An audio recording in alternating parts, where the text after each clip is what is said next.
주님과 함께 시간 여행을 하는 겁니다. 한 2000년을 거슬러서 지금 주님과 함께 유월절을 지키러 예루살렘으로 지금 가는 그런 길입니다.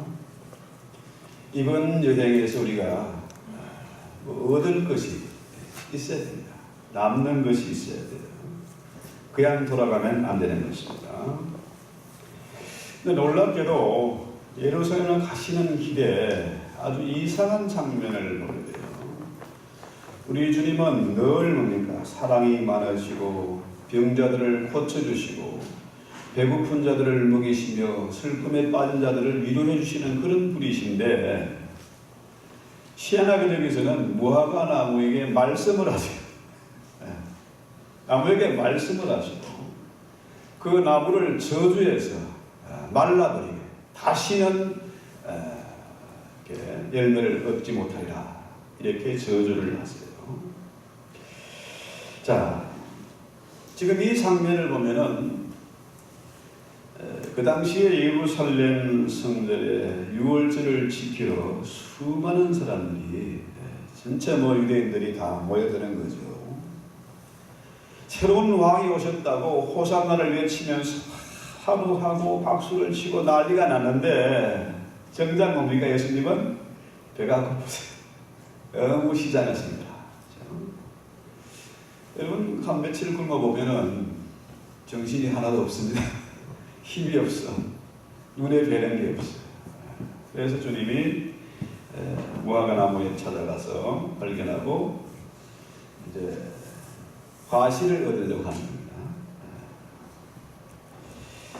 그런데 그 무화과 나무에서 열매를 찾았지만은 그 열매를 찾지 못해서 그 무화과 나무를 저주하신 그런 사건입니다.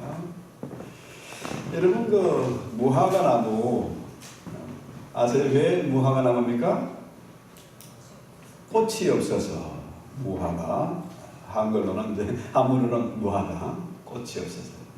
근데 정말 꽃이 없으니까 꽃이 열매 속에 들어있는 거야. 열매 속에 잔뜩 들어있죠. 그런데 이 무화과가 여러분 한번 찾아보시면은 거의 만병통치에 가까운 그런 과실입니다. 항산화 성분이 제일 많아서 소화나 치질이나 설사나 고혈압, 항암작용, 그야말로 너무나 좋은 그런 나무예요. 그래서 그 나무는, 무화과 나무는 꽃, 열매나 또 잎이나 뿌리까지 다 약으로 쓸 수 있을 만큼 아주 귀한 나무고, 여러분 집에 몇 개 심어놓으면 좋을 것 같아요. 여기에 딱 아틀란타 지역에 딱 잘 되는 그런 나무입니다. 그래서 뽕나무과에 속해 있어가지고, 여러분 그 삽개화가 뽕나무에 올라갔다. 그 나무가 바로 무화과 나무죠. 이건 이제 각설이고.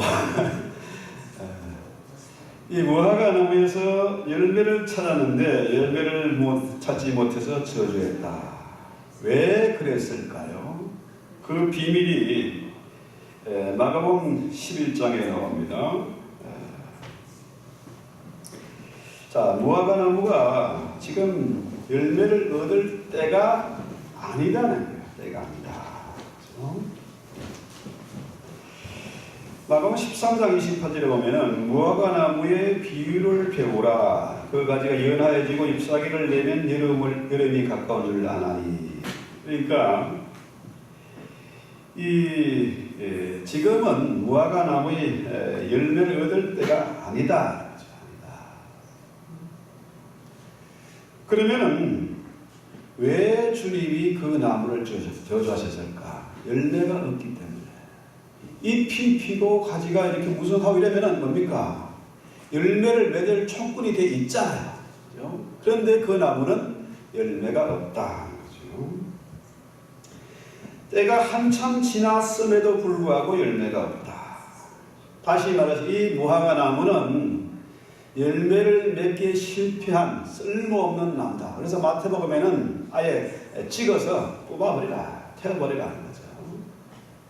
그렇잖아요. 열매 맺지 못하는 나무는 쓸모도 없고 다른 나무들에게 채소나 여기에 방해만 되기 때문에 뽑아버리라는 거죠.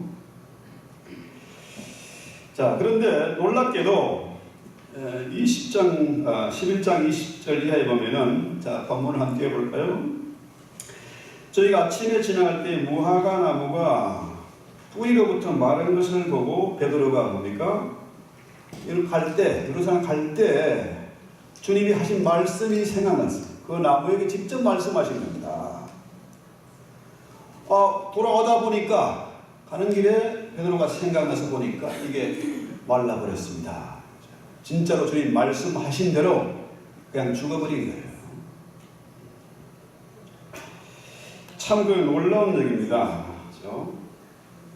주님 말씀하시는데 정말 인격이 없는 그 나무에게 말씀하신 그대로 말라버렸다. 이게 무화과 나무는 우리 예수님께서 늘 뭡니까? 포도나무의 비유, 무화과 나무의 비유를 통해서 이스라엘의 이제 비유로 말씀하신 거죠. 이스라엘의 상태가 앞으로 이렇게 될 것이다. 열매 맺지 못한 이스라엘은 앞으로 이렇게 될 것이다. 실제로 AD 70년경에 로마의 군대가 들어와서 예루살렘이 완전히 불타고 성전도 다 타고 나라가 망하고 이스라엘 2000년 동안 나라 잃은 백성으로 온갖 소름과 박해를 다 겪었습니다. 더 놀라운 것은 2차 대전 중에 나치가 600년 만에 유대인들을 박살냈어요. 저게 사람의 모양을 하고 있는데 인종은 맞는데 유대인은 진짜 사람은 아니다. 이래가지고 유대인 말살 정책을 펴서 나치뿐만 아니라 전 세계가 유대인들을 미워하고 죽이기 시작한 거죠. 자, 마태복음 21장 43절에 보면은, 그러므로 내가 너희에게 이르노니 하나님의 나라를 너희는 빼앗기고 그 나라의 열매 맺는 백성이 받으리라. 이렇게 보면요, 이 마가복음이 이 무화과 나무의 비유와 성전 청결 사건, 성전을 깨끗이 소재한 그 사건, 두 개가 같은 의미를 가지고 있습니다. 열매 맺지 못하는 이스라엘 백성들을 어떻게 비유합니까? 내가 너희를 선택하였고 하는데, 정말로 잡동사니를 걷어내고 최상품의 포도나무를 심었는데 열매를 맺지 못한다. 악한 열매를 맺었다. 너희는 필요가 없다는 거죠. 이 심판하는 겁니다. 성전 청결 사건 여러분 잘 아시죠? 그것 역시 마찬가지입니다. 예루살렘 성전이 하나님의 뜻과 상관없이 이 도둑질하고 양아치처럼 그런 짓을 하니까 우리 예수님이 성전을 둘러엎으신 겁니다. 그렇습니다. 이 두 사건을 통해 분명히 우리에게 보여주는 그런 교훈은 뭡니까? 하나님의 택함을 받은 극상품 포도나무인 이스라엘이 열매를 맺지 못하니까, 무화과 나무가 최적의 조건을 갖추었음에도 불구하고 잎만 무성하지 열매가 없으니까 그 나무를 저주하는 그런 사건이죠. 그래서 어떻게 됩니까? 결과가 그 때문에 복음이 이방인에게 전파되는 겁니다. 이스라엘은 나를 빼앗기고 이방인들에게 복음이 전파돼서 오늘 우리가 이렇게 예배하게 되는 거죠. 그렇다면은 우리 한번 생각해 보십시다. 하나님 우리를 불러서 이곳에 교회를 세우신 교회는 뭐 하는 곳입니까? 여기 오서 자랑하고 폼잡고 불림하고 이런 것이 아니라 교회는 뭐 하는 것입니까? 선교하는 것입니다. 하나님을 모르는 사람들, 그들에게 생명의 복음을 전교해서 저들도 하나님을 예배하도록 만드는 일이 우리 교회의 할 일이고 저와 여러분의 할 일입니다. 자, 선교하지 않는 나무, 전도하지 않는 나무는 쓸모없으니까 찍어버리는 것이고 말라버리는 겁니다. 당연한 겁니다. 이게 성경적이고 주님의 뜻이에요. 지금 교회들이 쇠퇴하고 힘을 잃어가고 오히려 세상의 조롱거리 지탄의 대상이 됐습니다. 그런 교회는 필요 없다. 문 닫아버리는 것이 훨씬 낫다. 불태워버리는 것이 낫다는 거죠. 그래서 오늘 이 마가복음 이 본문의 중심 주제는 무화과나무를 저주하신 사건과 이 성전 청결 사건, 이거 하나로 연결되어 있는 거죠. 자, 이 마가복음을 흔히 뭐라 그럽니까? 종의 복음 그러죠. 서반트, 종의 복이다. 자, 우리 예수님이 이 땅에 오신 목적이 뭡니까? 인자가 온 것은, 그죠? 인자가 온 것은 섬김을 받으려 함이 아니라 도리어 섬기려 하고 자기 목숨을 많은 사람의 대속물로 주려 합니다. 예수님이 심심해서 오신 것도 아니고 지배하러 온 것도 아니고 뭡니까? 섬기려 오셨다. 자기 목숨을 대신 죽어주러 그렇게 오셨다. 이게 마가복음의 내용이죠. 그렇습니다. 하나님 나라의 질서는 뭐냐? 그분이 새로운 나라를 세우러 오시는데 우리 예수님의 나라, 그 천국은 어떤 곳입니까? 어떤 원리입니까? 자, 누구든지 어떤이 되고자 하는 자는 그죠? 종이 되라는 겁니다. 섬김을 받으려 하지 말고 가장 낮은 자리에 섬기는 자가 최고다. 이거잖아요. 그러니까 종이 되는 자가 어떤이 되는 그런 질서가 바로 천국의 질서입니다. 이것이 참된 회개다. 우리가 아담의 그 피해 유전, 아담의 유전은 뭡니까? 선악과를 따먹고 내가 하나님이라. 내가 최고라. 나만 오라. 내가 잘못되면 전부 저놈들 때문에, 부모 때문에, 선생 때문에, 친구 때문에. 그렇죠? 내가 최고 어렵다. 이거잖아요. 그런데 우리 주님은 뭡니까? 섬기는 자가 되라. 섬기는 종이 넘버원이다. 이 원리를 우리가 잘 알아야 됩니다. 그저께 우리 이영 선생님이 그런 얘기 하시더라. 어디 가서 찍은 사진을 이렇게 보니 내가 이제 상당히 후덕한 모습으로 변했다. 옛날 레이저 쏘면 사람들이 절절 내고 도망가고 손가락질하고 있는데 이렇게 변했다. 주의 은혜입니다. 주의 은혜. 섬기는 종이 되어지면은 얼굴에 나타납니다. 비굴한 모습이 아니고 내가 너보다 나은 것이 못한 것이 전혀 없지만은 주님의 말씀이기 때문에 주님의 뜻이기 때문에 가장 낮은 자리에서 섬기고 저들의 상처를 치료해주고 내가 위로받아야 할 처지에서 오히려 저를 위로하고 내가 도움을 받아야 할 처지에서 오히려 남을 도와주는 자가 그런 자가 친구에서 어떤이 되는 자다.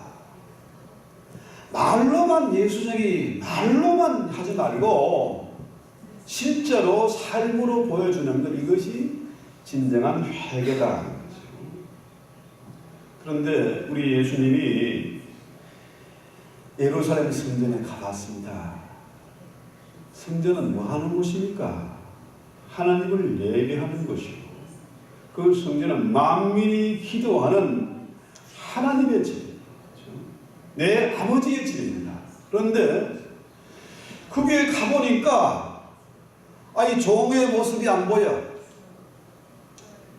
섬기고 위로하고 도와주고 이런 모습이 없고 거기 있는 제사장들이나 뭐 수기관들이나 이런 것들이 오히려 뭡니까? 군림하고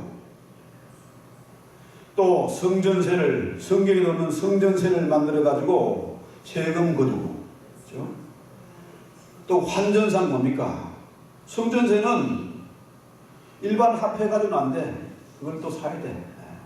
여기서 또 이익을 남기고 이스라엘 백성들이 큰 멀리서 유월절을 지키기 위해서 양이나 소나 끌고 오는데 온갖 트집을 다 잡아가지고 태자 넣고 자기들이 태자 맞은 것을 다시 사가지고 이걸로 해라. 얼마나 많은 사람들을 억압하고 착취하고 군림하고 이 모습을 보니까 이 성전은 필요 없다. 하나님 나라의 질서에 전혀 맞지 않구나. 이런 성전은 엎어버려야 되겠다. 다 둘러 엎어버려야 내 집은 만민의 기도하는 집인데 내 아버지 집을 너희가 강도의 소굴로 만들었구나. 이 얘기. 이러니까요. 똑같습니다. 그들은 하나님을 예배하는 것이 아니라 돈을 예배하는 자들이었습니다. 보세요. 하나님 중심이 아니라 사람 중심이다. 여러분 사람 중심이란 말 잘 아시죠? 아주 귀에 익은 소리 아닙니까? 사람 중심, 공산주의자들이 하는 말입니다. 사람 중심. 하나님 중심에 반대되는 게 사람 중심, 인본주의, 휴머니즘입니다. 참 그럴듯해 보이죠.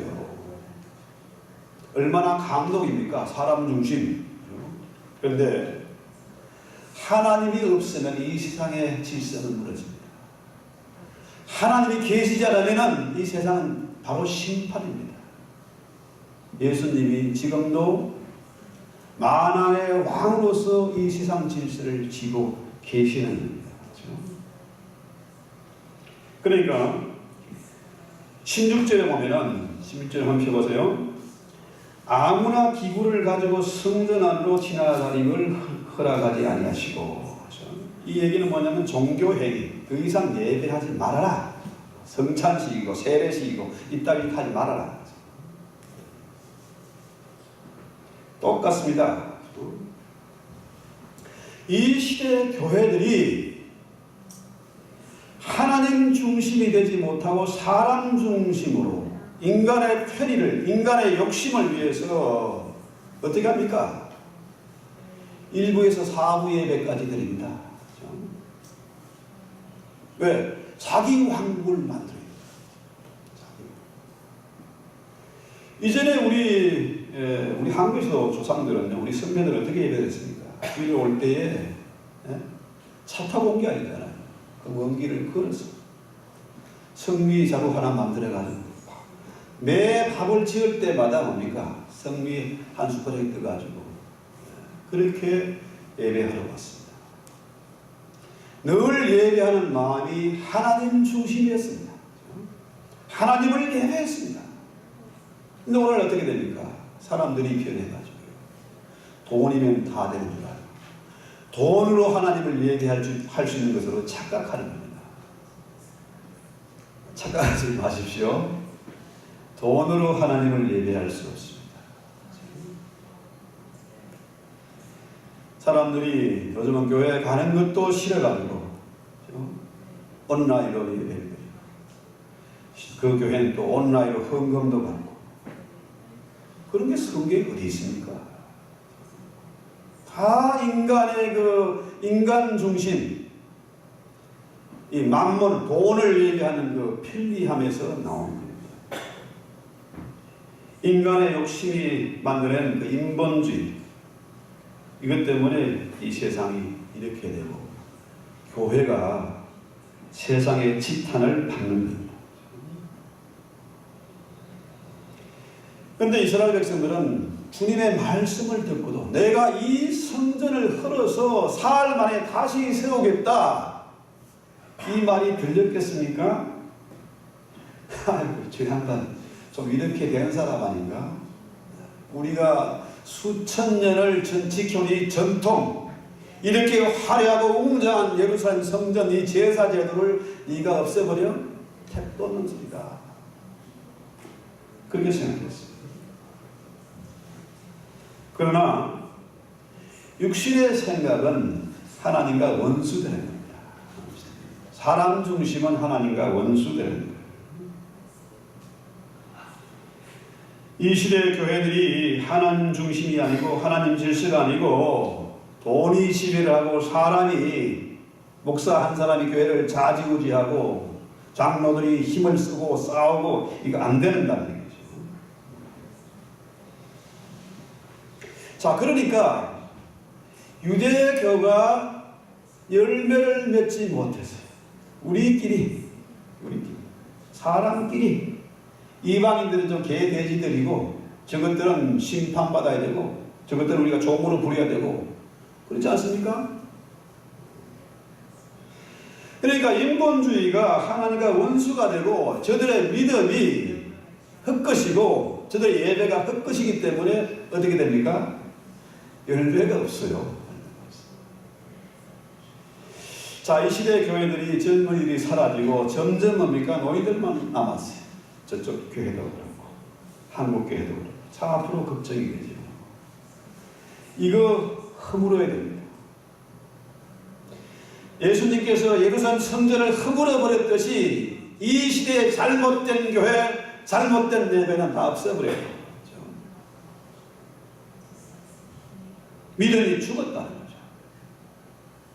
믿음이 죽었기 때문에 행함이 없는 것이고 그래서 열매가 없는 겁니다. 그런 교회, 그런 나무는 찍어버려야 되죠.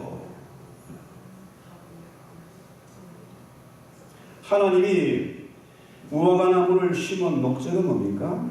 열매를 얻으려고. 그죠?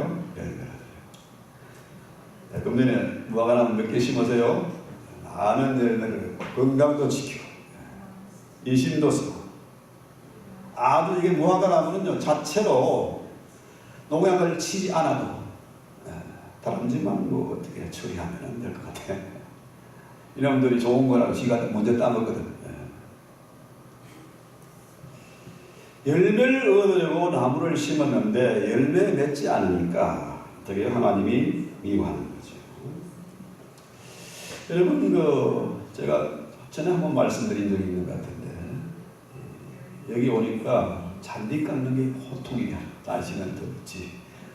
또 이게 뭐 기계 뭐 타고 돌아다니면 먼지는 막 뒤집어 쓰지.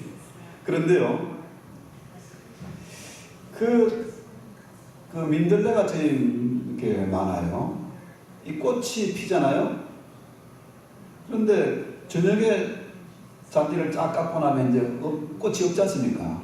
그다음 아침에 자고 나면은 그 자리에 그대로 또 꽃이 피어 있어. 신기한 거지. 이 식물도 하나님의 그 창조의 질서에 따라서 열매를 맺는 겁니다. 열매를 맺어요. 무화과 나무 열매를 맺습니다. 여러분 그 연어의 일대기를 보면요, 알라스카에 온 그 연어가 한국의 그 강릉 거기 남대천까지 가요. 뭐 하러 갑니까? 새끼 알 까러 가요. 왜? 하나님의 뜻이니까 순종해서 거기 가서 알을 다 낳고 죽어가는 모습을 그 다큐멘터리 한 번 봤는데요. 참 감동입니다. 제 물고기도 저렇게 정말 용을 쓰면서 죽어가면서 자기의 맡은 사명을 감당하는구나. 여러분 살모사 얘기 아시잖아요. 살모사는 새끼를 뭐 알을 낳는 게 아니고 새끼를 낳는다잖아요. 어미를 죽이고 태어난 데서 살모사라고 합니다. 이것들이 어미의 양분을 다 빨아먹고 어미를 죽이고 나오는 거죠. 왜? 이게 하나님의 질서니까. 그렇습니다. 우리 신자의 삶은 열매 맺는 삶입니다. 열매를 맺어야 된다. 무화과 나무는 열매를 맺어야 된다. 이게 핵심입니다. 이거 안 하면은 하나님이 미워하십니다. 이거 안 하면 아무리 기도해도 응답이 없습니다. 열매 맺지 않은 신앙생활 헛것입니다. 은근 많이 하고 뭐 해도 헛것입니다. 자, 열매로 모든 것을 아는 겁니다. 열매로 그 나무를 아는 거예요.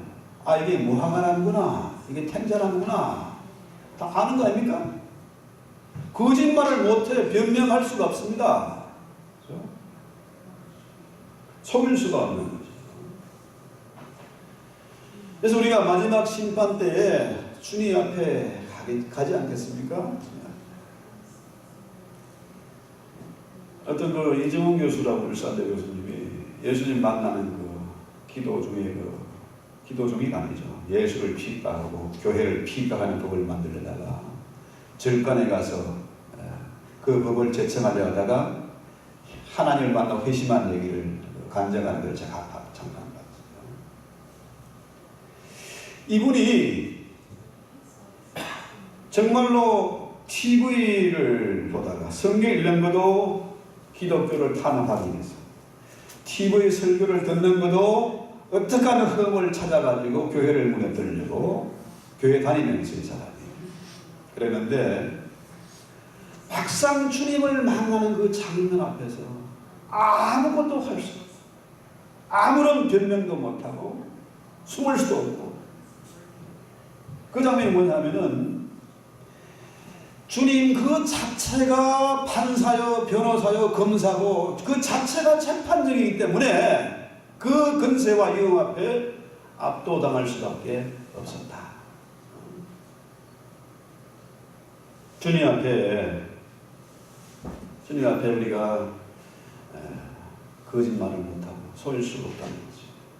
그렇다면은 오늘 설교의 제목이 무엇이 문제입니까? 무엇 문제가 있냐? 열매 맺으려면 어떻게 해야 되냐? 왜 안 되느냐? 왜 안 되느냐? 심판 받지 않으려면, 우리의 기도가 응답받으려면 어떻게 해야 되느냐? 무엇이 문제냐? 사람 중심, 인본주의를 버려야 됩니다.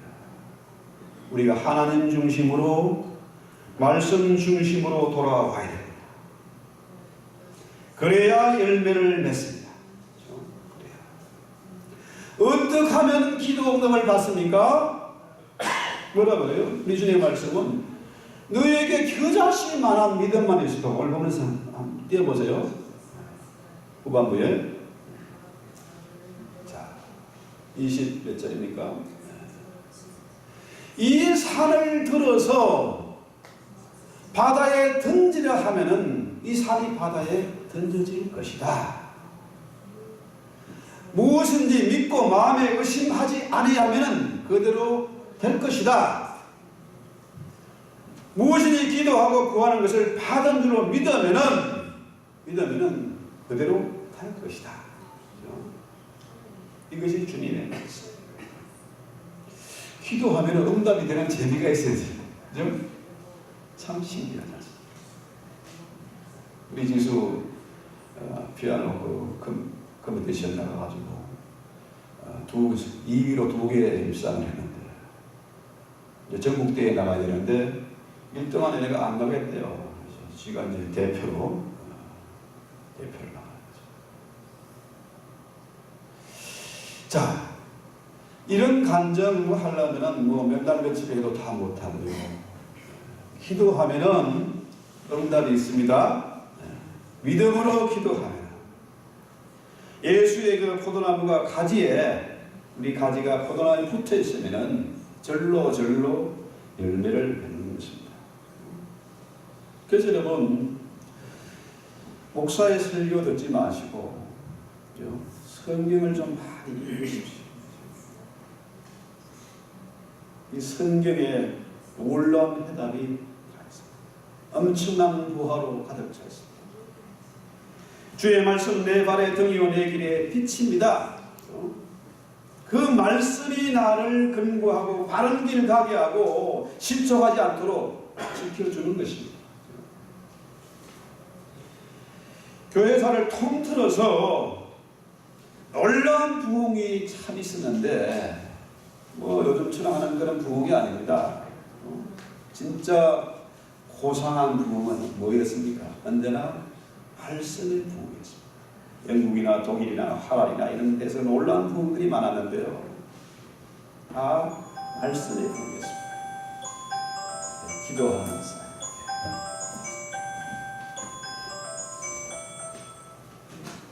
죄송합니다. 정오의 기도 5분 전에 찾아가겠습니다. 자, 우리가 정오의 기도 해가지고 우리 교회 성도들 한 사람 한 사람을 위해서 우리 교회 성교의 비전을 위해서 기도하는 시간. 앞으로 놀라운 일들이 일어나게 될 것입니다. 아멘. 믿음으로 구하면은 그대로 되는 겁니다. 왜? 성경에서 주님이 그대로 약속하셨으니까. 요즘 사람들이요 너무 똑똑합니다. 계산이 얼마나 빠른지요. 그런데요 내 지혜와 지식 경험만 의지해가지고 계산기 두드리지 마세요. 그런 건 알파고가 다 합니다. 얼마나 똑똑합니까 알파고가. 어마어마한 정보들이 다 있고요. 이게 뭐 건드리기만 하면 다 답을 다 알려줘요. 우리가 그런 고민하고 계산할 시간에 성경을 읽고 말씀을 묵상하고 거기서 삶의 지혜를 얻고 인생의 해답을 찾아야 합니다. 자, 문제는 바울의 말을 빌리면은 우리가 그토록 바라고 원하는 것들이 있지 않습니까? 잠 못 자는 것들, 기도하는 것들 사실은요 따지고 보면은 이 배설물에 불과하다. 우리가 그렇게 바라고 원하고 기도하는 거, 그거 쓸모없는 것들이 사실은 성경 속에서 내 생각이 아니라 하나님의 생각에 초점을 맞추고 기도하면은 그분이 우리를 바울 같은 사람으로 만들어줄 것입니다. 아멘. 가진 것이 없어도 모든 것을 가진 자로서 아무것도 되는 것이 없고 정말 세상 사람들이 볼 때 손가락질 할 것 같지만 모든 것을 다 할 수 있는 자로 모든 것이 강한 자로 그렇게 인생을 살게 될 것입니다.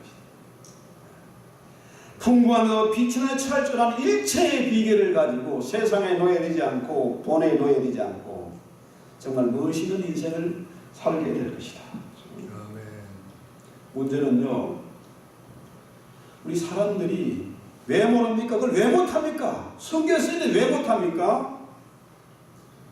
불뱀에 물려있다. 광야에서 이스라엘 사람들이 불뱀에 물려가 다 죽었지 않습니까? 하나님을 원망하고 거역하다가 불뱀이 와가지고 다 물어버렸어요. 자, 불뱀에 물린 이스라엘에게 우리 주님이 하나님께서 노뱀을 내려주셨죠. 장대에 달린 노뱀을 바라보면서 사는 겁니다. 그 돈 드는 것도 아니고 시간 걸리는 것도 아니고 자존심 상하는 것도 아닙니다. 노뱀을 바라만 봐도 살아나는 겁니다. 여러분 맹독, 코브라나 이런 독사나 이런 데 물리면 사람 죽습니다. 죽어요. 즉시 죽는 것도 있고 시간차로 죽는 것도 있고요. 죽습니다. 그 독이 우리를 죽이는 거예요. 자, 뱀의 그 독에 뱀에게 물려서 죽어가는 줄도 모르고 이 길이 많은 길인지도 모르고 그렇게 우리가 인생을 살아서는 안 되겠다. 십자가에 달린 그 예수, 그 주님을 바라보기만 하면 사는 겁니다. 문제는 사람들이 그 용의 체면에 걸려가지고 그 사실을 모르고 있다. 속고 있다. 결국은 당할 수밖에 없는 거예요. 이번 사순절 기간에 우리가 내 자아를 부수고 이제는 노뱀의 그 십자가 달린 그 예수를 바라보는 그런 시간이 됐으면 좋겠습니다. 예수의 이름으로 다시 한번 기도하면서 하나님 중심으로 돌아왔으면 좋겠습니다. 사람들이 그러다 하잖아요. 자본주의가 문제다, 사회주의가 답이다. 그거 아닙니다. 이 사회 정치나 이 시스템의 문제가 아니고 뭐예요? 하나님 중심으로 돌아와야 되는 겁니다.